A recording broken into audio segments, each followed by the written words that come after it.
So, today, what are we talking about? We are talking about how to avoid contrast splotches, blotches, and scratches. I think this is the most asked question in general of contrast paint, and I think it's probably good to reiterate this every so often as to how the best way to avoid those things happening goes down. And there's a number of different things to talk about in terms of being able to get a nice smooth coat. But one of those things that we need to understand first is what actually is contrast paint and how does it work. And well, I bought some stationery to demonstrate these things and to explain it. And this will go a long way to explaining why you might be getting blotches and splotches. Less so scratches. Scratches don't generally tend to happen unless, well, they tend to happen if you're using the contrast paint in a certain way, but we'll get to that in just a minute. The blotches and splotches, though, needs to be a little bit of an explanation as to how contrast paint actually works. So in order to do that, we're going to basically talk about the theory of why it works the way it works, or at least how I understand how it works the way it works. And that will go some way as to kind of demonstrating as to why you might be getting some of these things happening to your miniatures when you are trying to use contrast paint. So there we go. So generally contrast paint works because it's translucent. It's see-through. And what it does is it creates a reflection of what's underneath it in order to give you the final colour. Which is why when you use Grey Seer, Wraithbone, White Scar, all these kinds of things, those are the recommended primers for the colours to look as neutral as they do. If you want it to look red or green or blue or black or pink, whatever, over the top of those neutral primers it will look like those colours, or at least how it's intended to look. If you apply it over the top of a darker primer, for example Mechanica Standard Grey, or you apply this over the top of Chaos Black even, what you'll end up getting is basically like a green version of Mechanica Standard Grey. So when you apply Blood Angels Red over the top of Chaos Black, what you get is a red-black. You don't get red. It's not like a base or layer paint, which is opaque in nature and is designed to be built up in many layers to create a sheen of that colour, basically like a barrier between your eye and the black undercoat, if that makes any sense whatsoever.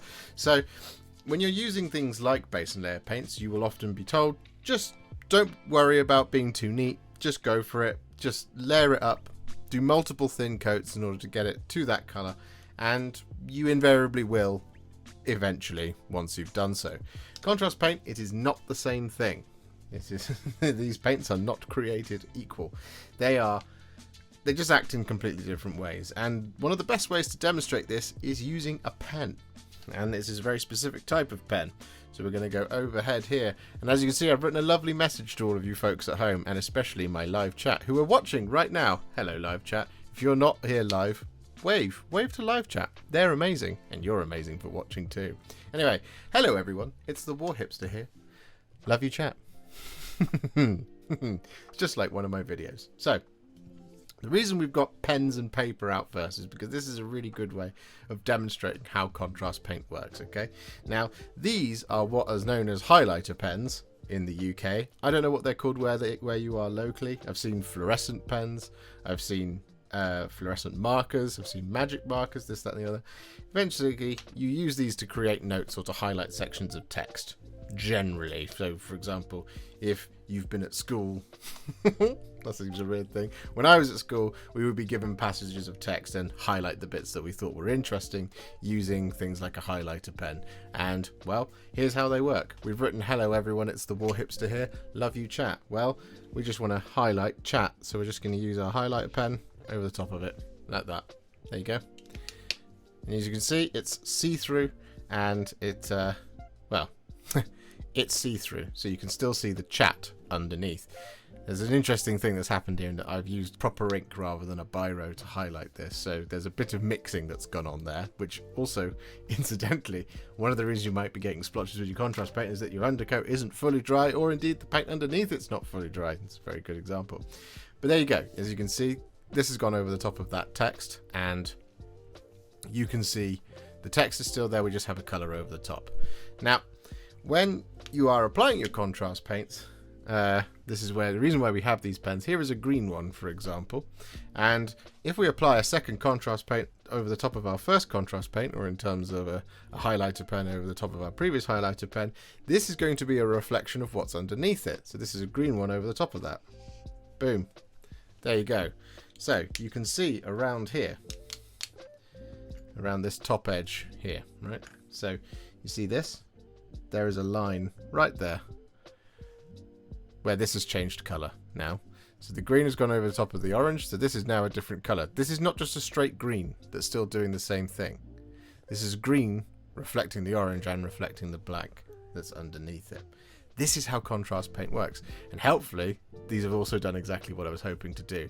You can see we've got a little bit of a blob at the end of this here. Now, when you are applying your contrast paints, as an example, right, like say we want to just colour in a piece of this paper right here, we're just going to apply like that, and you see at the end here we have a blob, and at the end here we have a blob as well.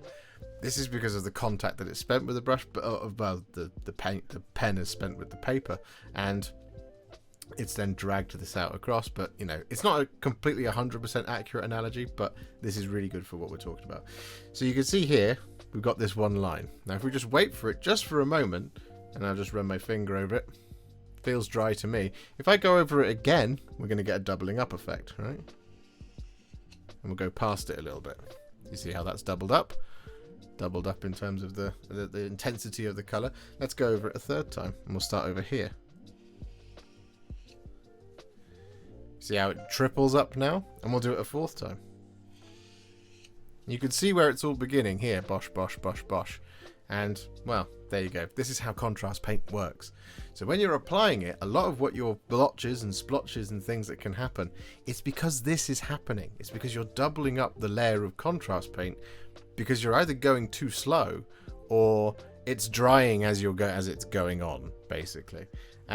Similarly, this is another thing that's interesting, and contrast paint works very, very similarly. If I take this pen and just hold it on the paper for just a minute, the ink is starting to flow through the nib into the paper. As you can see, it starts to spread. You see? It starts to spread out and get darker and darker and darker. And you'll see it's done that. And the same thing happens with contrast paint. If you have too much contact with the paper, or in this case the miniature, with your contrast paint and brush, and you're just on the model like that, you're going to start getting larger and darker spots, and it will just flow between the pen, or in this case your brush, and onto the model like that kind of thing. Whereas if you just touch it, there you go. Just a small little, there we go. Makes sense. Now similarly, again with contrast paint, if we're colouring in, if we go quick enough like that, you're still going to see a little bit of tide marks, which is why it's not 100% a great analogy, but you see how it's much more consistent, right? It's almost the same colour all the way through. Whereas if I now go back over it in the same,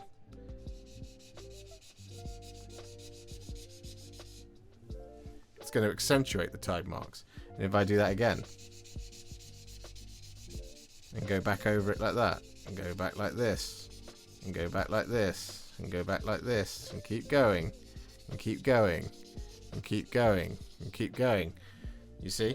See how it's just getting darker and wetter in the middle here, and you've got kind of all of this brush marking going on around the outside. Now these pens are designed to dry very quickly. They're not designed to dry immediately. They're just designed to dry really quickly. But this is what your contrast paint is doing, right? This is how it works, okay? I hope this all makes sense. I really hope this all makes sense. If I then just come in with some of that orange as well over the top, you'll see what I mean. There you go. See how you've got different colours going on? In some cases, it's like it's here, it's where you want it to be, but in here it's not what you want, and this, that, and the other, and so on and so forth. So this is basically how contrast paint works. This is why we needed to talk about this first. Now, the reason why contrast paint being a reflection of what's underneath it is important to mention is that Well, if you have a slightly inconsistent primer or an inconsistent base coat or something like that, say you've retooled up a piece of your model with some grey cere or something, and it's not 100% blocked in grey cere, for example, then it's going to look splotchy. It is, because it's a reflection of what is underneath it. That is just the way it is. So that's one thing to just kind of bear in mind, based on just the theory of how these contrast paints work. Similarly, if you've got a kind of like a piece of dust or a bit of hair or something, or a little bit of just, you know, dirt, or a blob of paint from somewhere else, or a splat from just from other paint, for example, that will also be reflected in the final when you apply the contrast paint over the top, because again, it's only as good as what's underneath it, and that's the most important part. So enough mucking about with pens, let's actually put this into practice with some paint, shall we? And we're going to use Blood Angels Red to begin with, but don't worry, we're going to get to a bunch of different things, and there's a couple of models that we're going to be working on as well. So let's just bear this in mind, okay? So we're going to use Blood Angels Red with a medium layer brush, and we're going to talk about what we just kind of talked about, okay? So if we just make a blob of Blood Angels Red right there, as you can see, it's blobbed out in such a way where we have a darker patch here and here, slightly lighter patch because we've just pressed it on. If we just take another whole brush load and we touch the brush to the paint pad, we'll see it just start to seep out along the brush bristles. That's the word I'm looking for.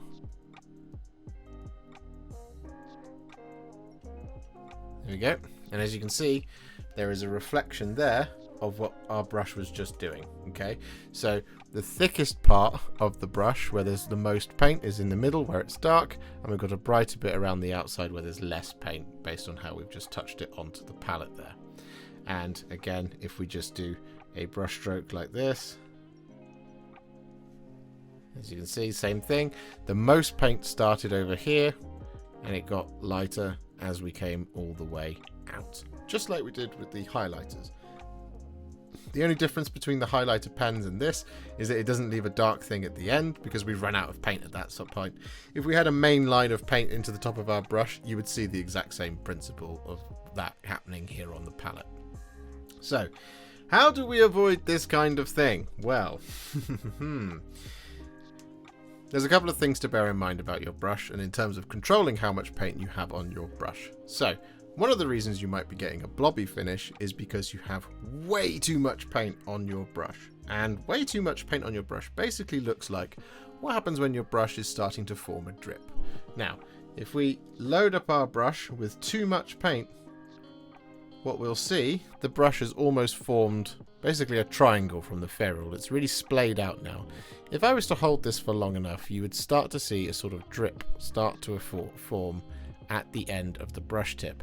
And this is what's known as having way too much paint on your brush, because as demonstrated down here, you see where all that dark paint is in the middle, and there as well. If we just kind of take our hand away, there we go. So you see that dark paint in the middle there, dark paint in the middle there.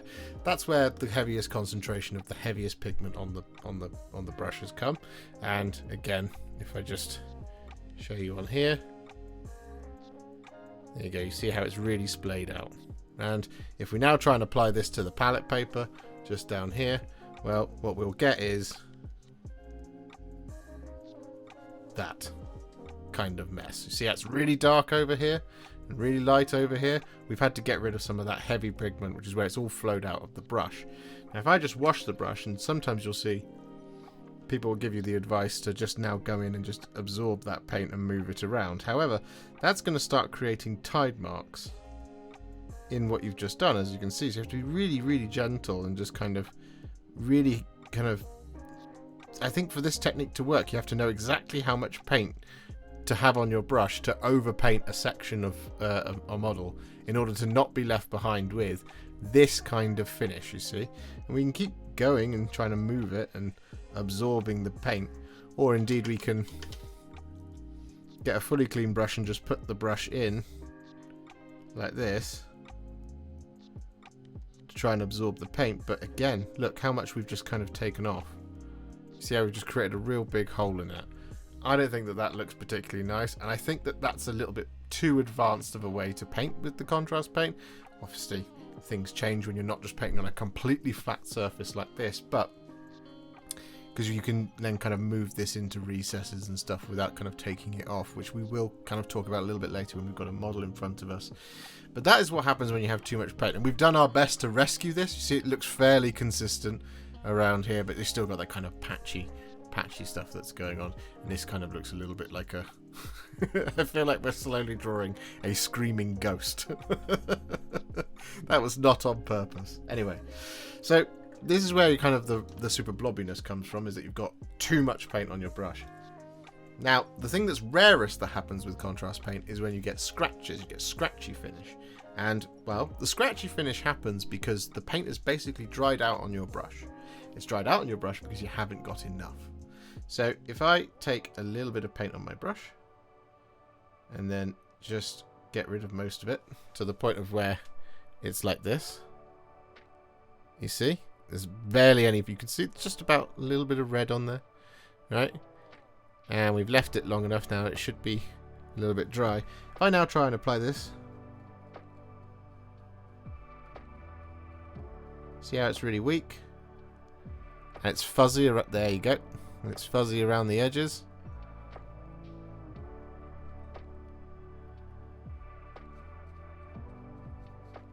There you go. This is what happens when you don't have enough on your brush. And if you've ever experienced this, it's almost definitely because of that. And basically what's happening here is that the paint has dried out, and you'll see now. See how splayed out my brush is? What you're then painting with is hundreds or dozens of different little tiny single hair or like 3 or 4 hair brushes that are still depositing some of what's left of the wet paint, and that's why you're getting that happening. There you go, like that sort of thing. See, it's rare. This is the rarest thing that happens, but that's why that's happening. That's where you're having it's too much. It's not enough paint, basically. And so here comes to another blotchiness section. And, well, for this we need to do a bit of paper folding, basically. So if I turn this to one side, and we're just going to create a little kind of little fold in the paper. Now what you'll notice sometimes with painting, with contrast paint, is that when you're painting with a model, right? Let's say you've got a cloak, for example. Got a nice fold in the cloak here, and you're applying your contrast paint and it's all coming down like this and it's looking lovely, and then you look back at the model a couple of minutes later and, well, a lot of it might have collected at the bottom, or it's gone all kind of weird and strange at the bottom on various places. Like the paint might have pulled back a little bit, and like it's gone a little bit patchy here, but it's really dark in here. Well, the reason for that is gravity. And there's not a whole lot you can do about gravity other than just be careful with how much paint you have on your brush. So if I take this big old brush full of Blood Angels Red, and I'm going to apply this over my cloak, so I'm going to start up here and do that kind of thing, what you'll eventually notice, after a while, it will start to dry. And all of this dark pigment will start running towards the bottom of the model, to the point of where it starts to form drips down here. You can see it's already getting a lot darker and it's losing a lot of its power up here. Now this goes for any model, because your models stand upright. Your models stand on 2 feet or 4 feet or 5 feet or 6 feet or how, or no feet. They stand upright, and you're leaving your model like this, and eventually the paint is just going to start dripping down. This is another symptom of having too much paint. If I just do a big blob of Blood Angels Red like that, it will not kind of go outside of its area where it's been applied. You can start to see it. Heavy pigment is all running towards the bottom there. You can see right down there. See how much of that paint has gone towards the bottom? You can see how it's kind of almost created some some texture, which we don't want. So if I now pull it out, see that drip? See that big drip? Right there. Gravity will affect you, my friends. It will cause blotches. It will start the runoff, which you don't want it to do. And this is a symptom of there being way too much paint on your brush. So, the question I can hear you all clamoring to ask is, how much is the right amount of paint? And, well, this is going to be slightly tricky to demonstrate on a flat piece of white paper, but the amount of paint that you should have on your brush is that your brush is full, but it's not dripping. And I'll explain what that looks like. So we're just going to load up our brush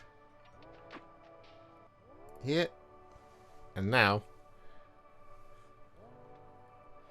that right there is the optimum amount of paint. You see how it's not really splaying out like we did before? So when we had too much paint on our brush, it looked like that. That's really drippy. If I just touch this off in the lid of my contrast paint pot,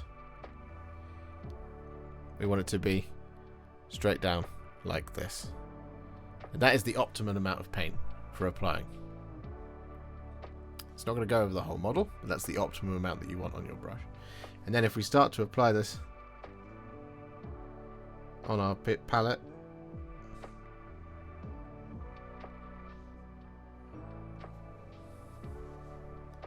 there you go. Now, one thing we did just mention there, well, didn't mention, is, but kind of half demonstrated, is the application of the paint. And we will go into detail on this in just a minute, but how much contact you're having with your piece of paper, or in the proper case is a model, is important. Because you can control where it's going then. And the same thing goes for the highlighter pens, for example, is you're trying to get it so that it applies over an area, and you want to be careful, you want to be methodical. You do not want to try and paint in your Space Marine's leg or something like this. That is not how you do that, because that's how you end up with this kind of thing. You can see it over there. We were doing the same thing. You can see how you see every little brush stroke. Whereas you got this, that was 3 brush strokes. This over here in the middle part was 1 brush stroke. The nice parts of this were 1 brush stroke. This is not how you apply the contrast paint. You're being too rough with it. Basically, that's what ends up happening to your brush. You see, that's how it's all splayed out again. Now, you just have to be careful. You have to glide across the surface of the model. Because, again, when you're doing this kind of thing, when you're really kind of jabbing it on and like heavily applying it, like that kind of thing, you're just really just bullying your brush, basically. What's going on there is, as I understand it, the science of it, and it's not very scientific, I'm not a scientist, but what's going on there is contrast paint is filling up your brush, and then when you're jabbing it on and like really kind of brush stroking it on like you would a base or layer paint, all of the pigment that's inside is being deposited along the way with each of those brush strokes. Whereas when you're keeping towards the tip and you're being gentle with it, the colour that you're actually wanting, which is the lighter colour, as demonstrated on this screen, this colour around here around the outside, you're wanting that in the in the recesses, but this around the outside, that's the colour you're after, right? You're wanting it to deposit the heavy pigment in here, and you're wanting it to keep the light stuff around here. Whereas if you're banging that heavy pigment out, like over here, like here, and here, and here, by kind of doing a brush stroke that's like this, you're depositing it all along the way. Whereas if you're gentle with it and move across like that, you're sticking towards that lighter pigment that sticks towards the outside of the brush. If you start with a heavy amount of paint at the top of a leg and you pull it down and you don't do anything to that heavy bit that's at the top of the leg, this will start to happen. It will run down. And if it's like a really smooth like a really smooth knee, if it's a really smooth kind of shin pad, you know, like stuff like the Horus Heresy Space Marines, for example, they have like the Mark 6 armor. It's just a straight down. It's not a knee pad and then the shin. It's just the shin goes up over the knee. So what will happen is, if you start with a huge amount at the top, there's no recess halfway along for this heavy pigment to kind of flow into, which is what's happening there, basically. So it'll create a dark spot wherever the gravity basically stops halfway down the leg, is essentially how that works. Okay, so that's all well and good when we're doing that on a piece of flat paper, but let's actually do this on a model, shall we? So we're going to work on, well, this, and we're going to ruin it, basically, by demonstrating what you shouldn't do first, and then demonstrating what you should do first, and then we'll do what you can do to make things a little bit easier. So hopefully we've got segments here, so hopefully we don't use all of them.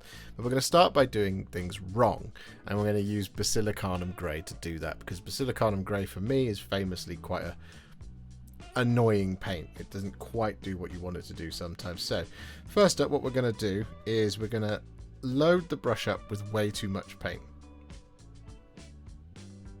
and then we're going to try and apply it. Okay, so there you go, you can see how it's kind of forming a drip, and we're just going to start, I think, here. So we'll apply this over the wheel, and there we go. Oh dear. So you see how it's just really, really, really, really dark, and we're going to have to keep going to try and get it to actually look grey. And what you'll start to see is the more we use it, the more it starts to come out as the colour we actually want, which is just there. So if we go on to the next one here, there you go. That's the colour that we thought we picked in the first place. So now we've got all of this dark patchiness. So now we want to go in and try and move it around to rescue it.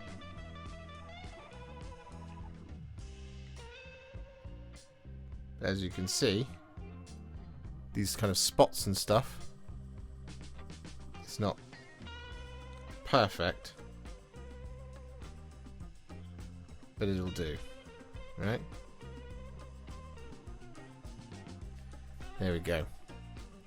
Now similarly, if we don't have enough paint on our brush, which is probably about that, this is the scratchy finish that we're going to see next. So we're going to apply this.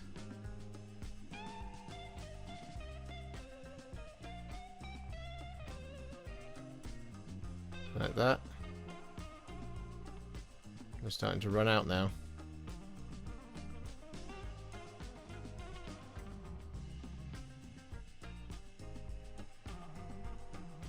There we go. So it's kind of weak. It's kind of not very well covered. It's not really doing a contrast thing either. Just going to try and do with that. And, well, this is like kind of starting to dry now. And, well, we're just going to try and do a little bit more correcting to it, as it were, because we've noticed that there's too much there.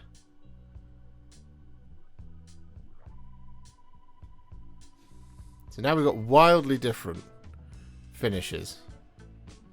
You see? Wildly different finishes on those things. Now similarly, if we don't take a particularly methodical approach, and we just use probably about the right amount of contrast paint, but let's say we just want to kind of do these two segments of the wheel here, then if we kind of, like, we just don't, like I said, we don't take a methodical approach to this, we're going to get patchiness, right? So we're just going to, like, start, like, right here in the middle.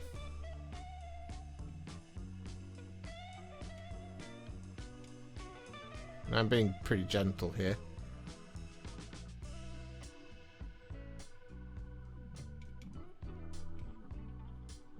There we go. So again, completely different colour. This is a bit spotty here, and this, that, and the other. Very dark over here. Very light over here. About right, but again, not quite right.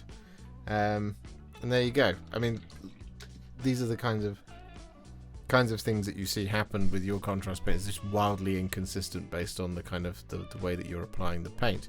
And we can do something very similar with another very, very problematic paint in the form of something like Dark Angels Green. And so again, if we take Dark Angels Green and we try and apply this to, let's say, these two segments here and here, and we just load up the brush with a slightly too much paint, we'll actually put a little bit more on, and then we try and apply this. I nearly dabbed it off. That would have been bad. Again, see, look how it's really, really dark. And that's not the colour that you're after. See?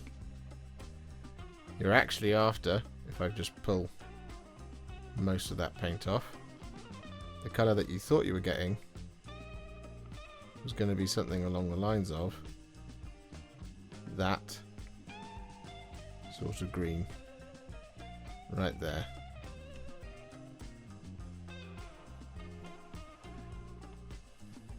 And that doesn't look like there's too much of a difference, but trust me, there is. It's the camera. So you see it's really dark down here, nice and flat and smooth up there. See if I can get it to... There we go.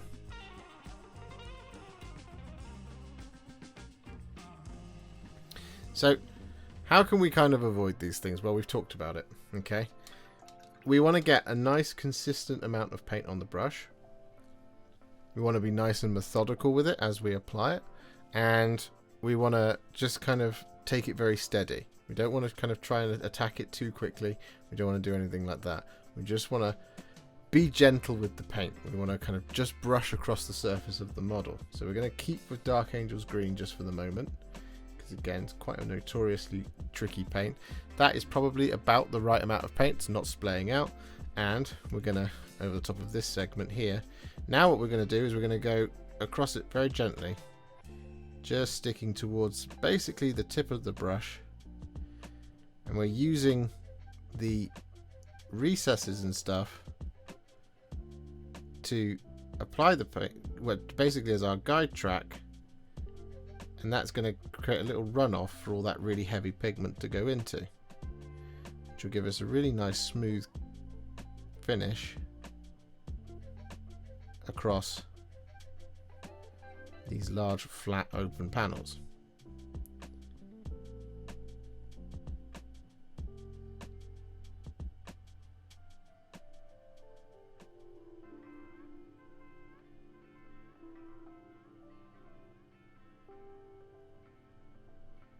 There you go, like that. And you see how I wasn't really revisiting too much. We're just kind of going from down here and moving along the panel. We don't want to kind of attack the panel all over. We want to just go across it like a highlighter pen. If you were to do multiple layers of text, you would want to go through your text like 1, 2, 3, 4 to the point of where you had your entire paragraph highlighted. That would be how you would do it. You wouldn't want to scribble across the whole paragraph like I was doing, because you get all those brush marks and all those tide lines. It's more of a caress than brushing, as Alan says in the chat. He's absolutely correct. You're wanting to glide across the surface of the model rather than brush it onto the model, because when we're going to apply stuff like base and layer paints, you brush it on. You attack it, essentially. You're not like scraping it on, but when you're applying a base or layer paint, you will often see it demonstrated where you're coming on and you're just like 1, 2, 3, 4, 5, 6. You're just applying it like this. Where with the contrast paint, you're wanting to go across very gently, very smoothly, just gliding across, flow across the model. Don't abuse it, because if you abuse the contrast paint, it will reflect the action that you took. More so than base or layer does. Base and layer will reflect the action that you took in terms of the way that you brushed it on, but you cover that by doing 2 layers. Whereas if you do 2 layers of contrast paint, as we've spoken about when it comes to highlighter pens, you get the second layer appearing alongside the first layer at the same time. And we can demonstrate that on our palette paper right now by taking some more Blood Angels Red. And I shall demonstrate this for you by popping it just down here, getting that ready, adjusting this.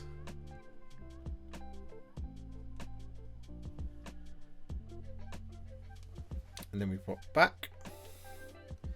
So now, here, if I'm like, oh, I'm just going to correct that area, I'll take some Blood Angels Red and I'll go across it. There you go.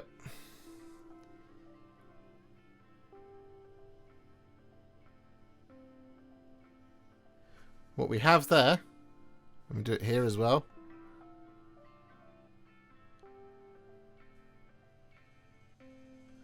What we have going on here, or indeed over the top of this scratchiness,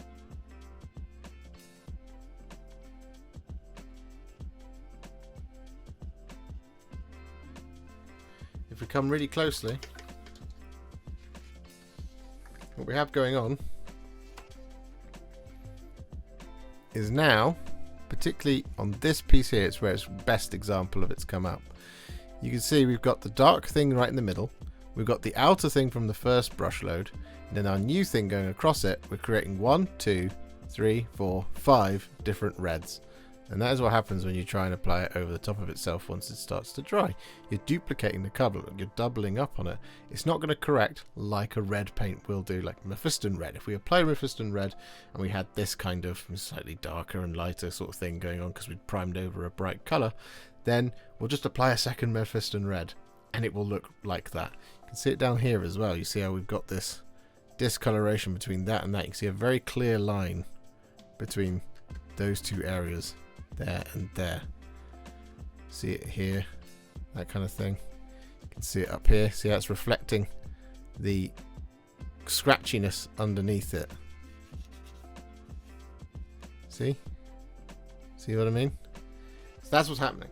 The contrast paint is just, yeah, it's not doing such a great job, because you've doubled it up, basically, is the whole thing.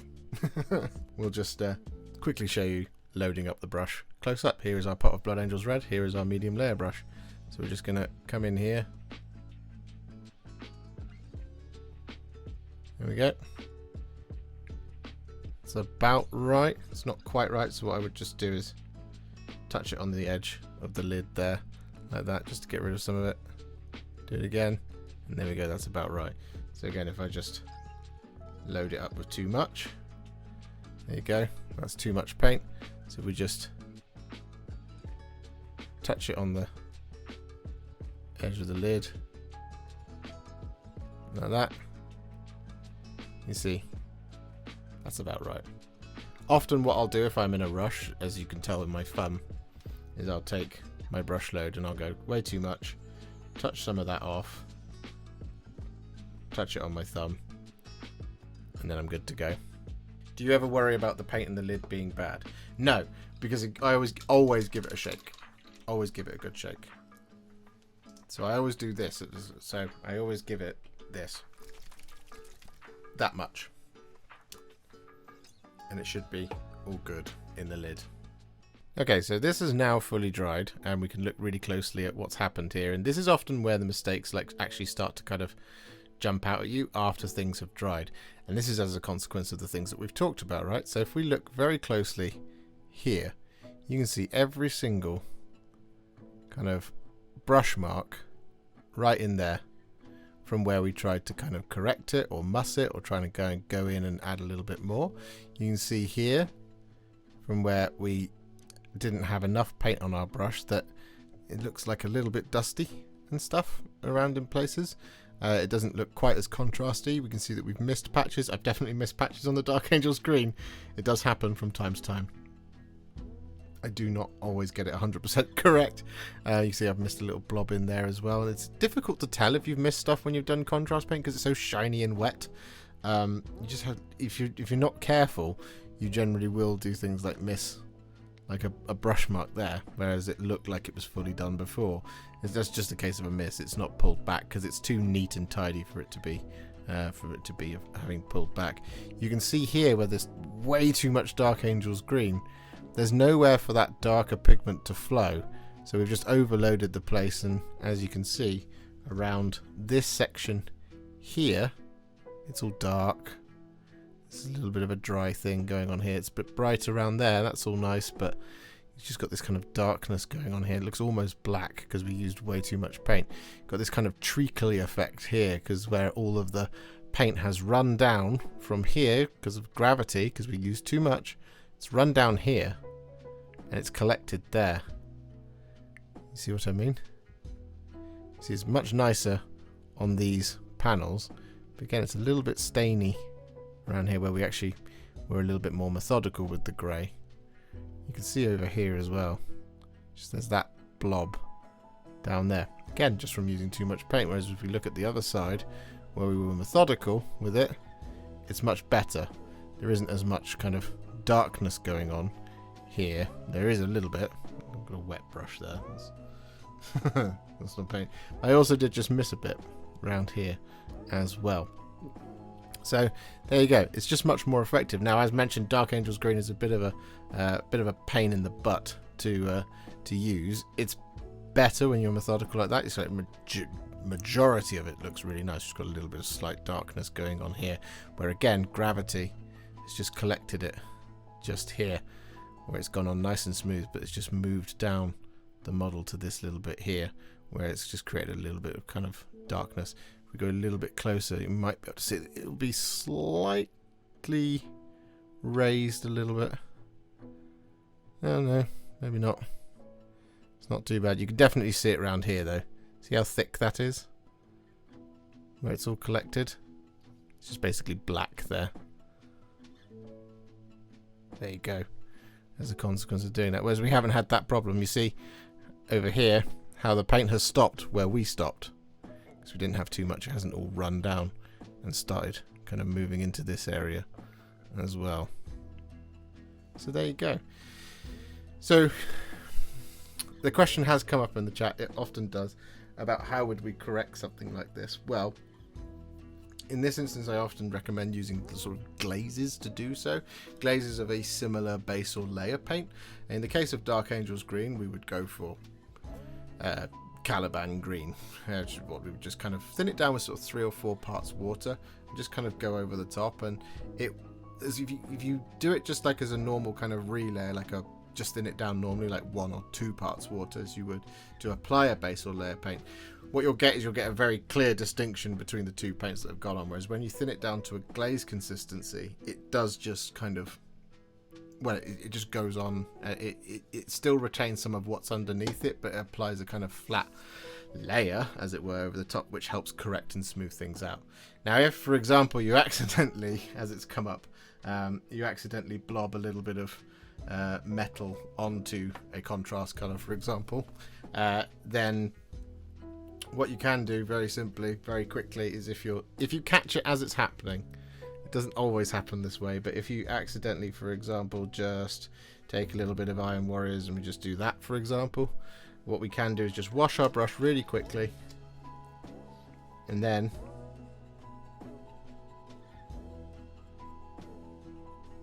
wipe it off with the brush like that.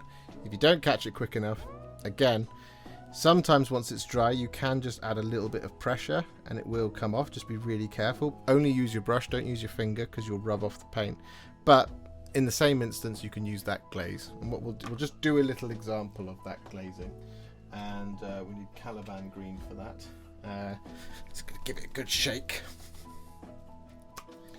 and then gonna tap it on my knee because it's an old paint. There we go.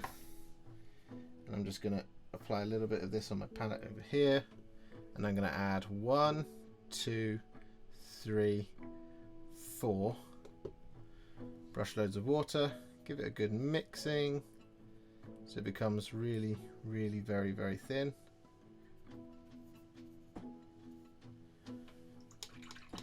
What we then do is grab a really small amount of it, like that sort of amount. It's really, really thin, and then just on the model we just start to apply it.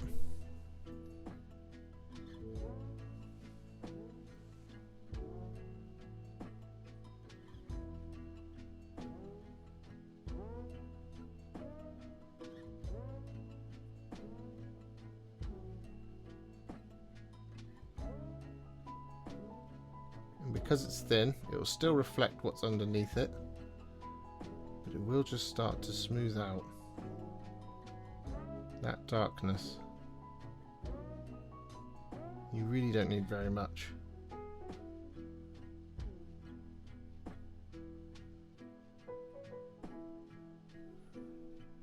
There you go. If we do it on this dramatically different side as well,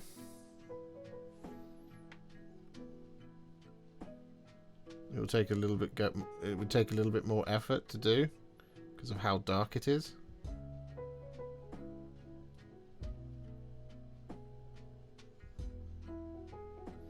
But it will start to make it feel a little bit more like the green that you were after in the first place.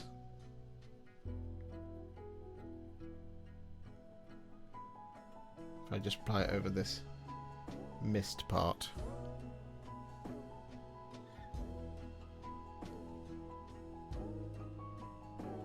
You see, it's not a very strong paint that we've made up.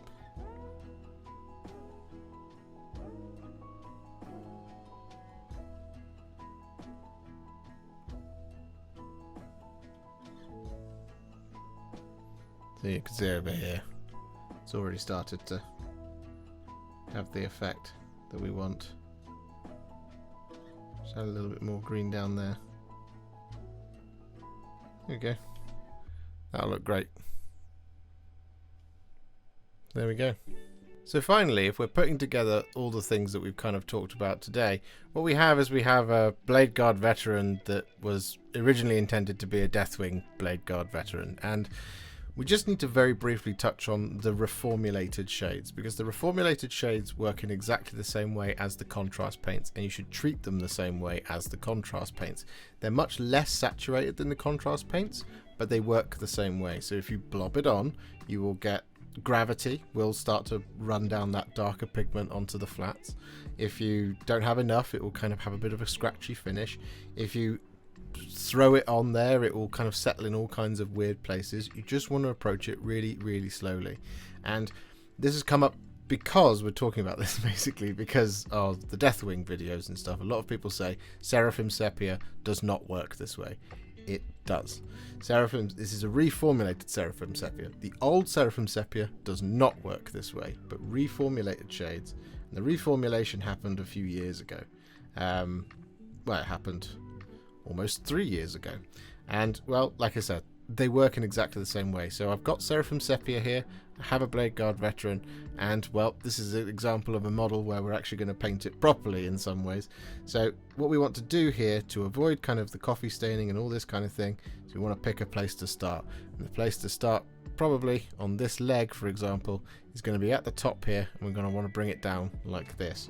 Or we're just going to tackle this on, like, for example, the boot here. So we're just going to apply this very gently, again sticking to the tip of our brush like this. We're gliding across the surface of the model. We've got a flat bit here, we just want to bring it across like so. And one thing you'll notice as I'm doing this is that if I finish my brush stroke halfway through because of an angle being a problem, I will change the angle and start from the same place. So we want to move like this. We've got a rogue hair. I think we got it. No, we didn't. It's there.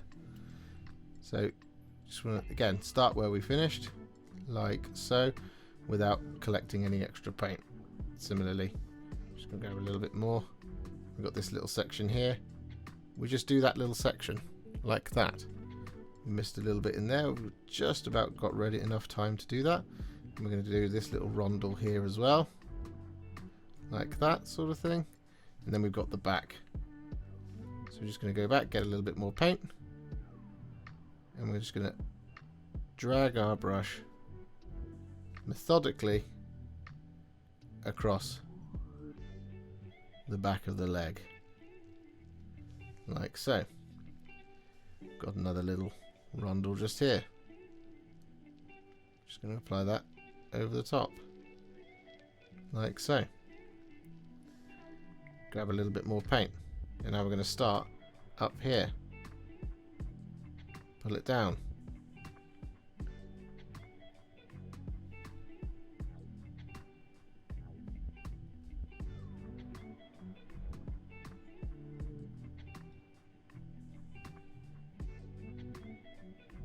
like that.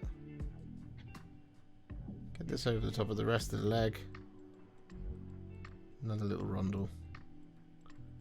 Just in there.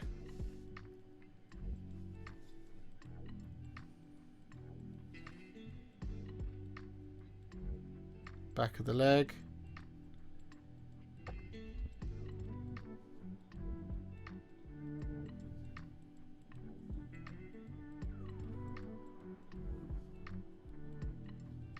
Like that.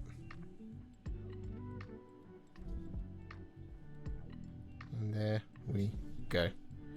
We have a perfect Deathwing leg.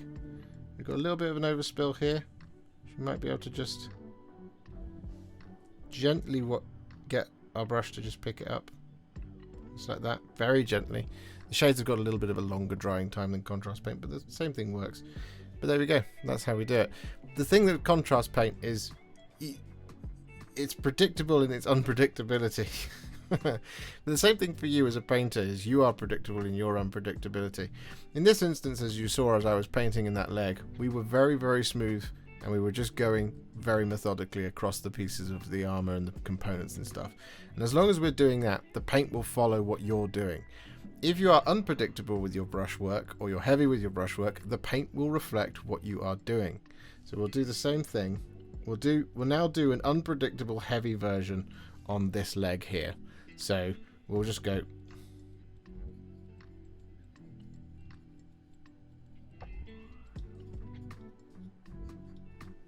like that. There we go. It's done quicker. But now we've got all of that dark there. And we've missed parts. So thankfully, because we're on a shade part, we can just leave that. Well, we could fix that, but we won't for the sake of this video. Same thing. We're just going to be really unpredictable here on the back.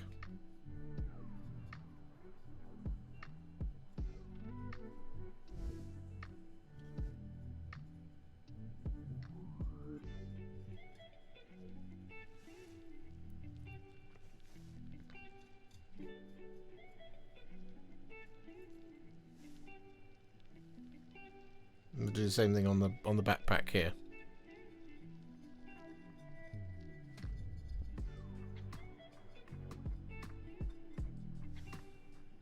You see? And there you go. Watch as it dries.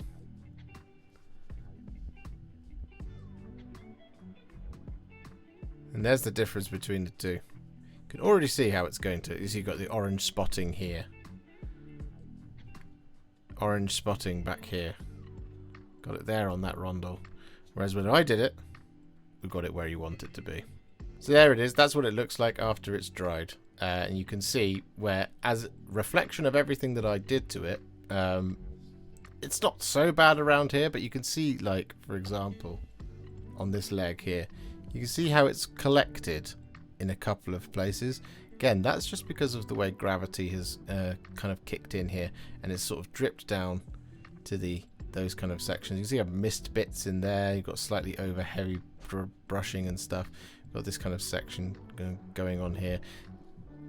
Over here, we're pretty smooth over the top of that front, and over here, we're not. Same on the feet, same on the foot here. And on the back, you can see the same thing going on there. So yeah, kind of quite heavy stuff going on in the recesses here, but then got kind of staining and stuff here and here, where it's just, again, the gravity has taken effect, and it's just rolled down towards the bottom, and it's created those splotches here, here, and here. And we haven't had that issue really on this leg. So yeah, there you go.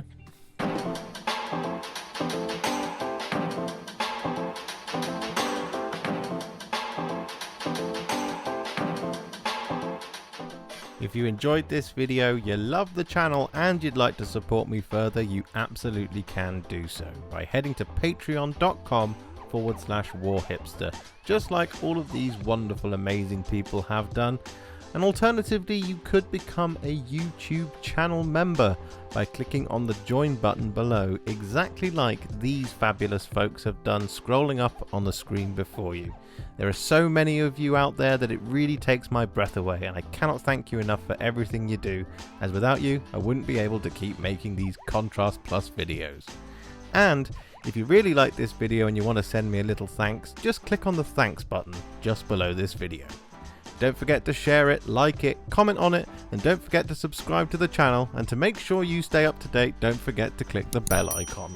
Thank you so much for watching, and I'll see you all very soon in the next one. Happy wargaming.